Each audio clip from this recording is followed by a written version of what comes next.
Inaasahang iigting pa ang pagpapatupad ng mga proyektong pangkaunlaran ng mga barangay sa Masbate. Ito ay matapos makatanggap ng tulong sa national government sa ilalim ng Bawat Bayan Makikinabang Program. Kabilang sa mga matutulungan nito ay ang kanilang mga presidential scholars. Si Paul Hapi ng Radyo Pilipinas Albay sa sentro ng balita. Lubos ang pasasalamat ng mga taga-barangay Santo Cristo dito sa bayan ng Uson sa Masbate matapos nilang matanggap ang 200,000 pesos na tulong pinansyal mula sa pamahalaan. Thank you kay Excellency President Ferdinand Bongbong Marcos sa binigay niyang 200,000. Ang 100,000 ay para sa 5 estudyante na mag-fourth year ngayong taon, 2026 and 27.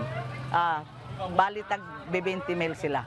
Bukod sa mga presidential scholar, ilalaan din ng Barangay Santo Cristo ang natitirang 100,000 pesos sa pangangailangan ng kanilang opisina gaya ng desktop computer, laptop, printer at projector. Sa solar streetlights naman mapupunta ang kalahati ng tulong na natanggap ng Barangay Tagilid sa bayan ng Claveria. Kaya ang kapitan ng barangay walang patid ng pasasalamat kay Pangulong Ferdinand Marcos Jr. dahil malaking tulong ito sa peace and order ng kanilang lugar. Salamat talaga kay President BBM na sa ayuda na binigay sa aming barangay sa lahat sa 22 barangay sa municipality sa Claveria. Maraming salamat talaga. Sa isinagawang Bawat Barangay Makikinabang dito sa Masbate, ramdam na ramdam ng 550 barangay ang tulong ng pamahalaan. Sa ilalim kasi ng Local Government Support Fund ng administrasyon ni Pangulong Marcos, magkakaroon ng pondo ang mga barangay para magamit nila sa mga proyekto sa mga komunidad. Ito pong 200,000, mapupunta po ito sa iba't ibang mga programa nila. At the same time, may scholarship po para sa mga selected nila na mga beneficiaries.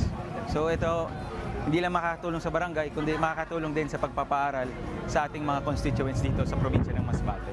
Sa ngayon, tiwala ang provincial government ng Masbate na lalawak pa ang mga serbisyo at programa ng mga barangay dahil sa tulong na natanggap mula sa administrasyon ni Pangulong Marcos, tulong kung saan direkta makikinabang ang kanilang mga residente. Mula rito sa Masbate, para sa Integrated State Media, Paul Hapi ng Radyo Pilipinas, Radyo Publiko.